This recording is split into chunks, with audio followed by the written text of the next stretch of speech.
সুপ্ৰভাত, সকলোৰে আজিৰ দিনটো শুভ হওক। আহক কেইটামান মহৎ লোকৰ বাণীৰে আজিৰ দিনটো আৰম্ভ কৰোঁ। আমাৰ জীৱনলৈ কোনো ব্যক্তিয়েই মিত্ৰ বা শত্ৰু হৈ নাহে। আমাৰ ব্যৱহাৰ আৰু শব্দবোৰেহে মানুহক মিত্ৰ আৰু শত্ৰু হিচাপে ভাগ কৰে। কাৰোবাৰ পৰা কষ্ট পাই ভাগি নপৰিব। মনত ৰাখক, প্ৰতিটো কষ্টই এটা নহয় এটা শিক্ষা দি যায়। সৎ লোকেই সুখী লোক, কাৰণ সৎ হ'লেই সুখী হ'ব পাৰি। অহংকাৰ সেইসকলে কৰে যিসকলে হঠাৎ এনে কিছু পায় যিটো পোৱাৰ তেওঁলোকৰ কোনোদিন যোগ্যতাই নাছিল।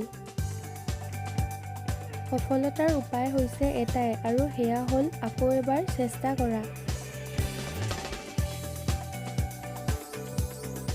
পিতৃৰ ধমক খোৱা সন্তান গুৰুৰ ধমক খোৱা শিষ্য, আৰু সোণাৰীৰ দ্বাৰা পিটন খোৱা সোণ অলংকাৰ হৈ ওলায়।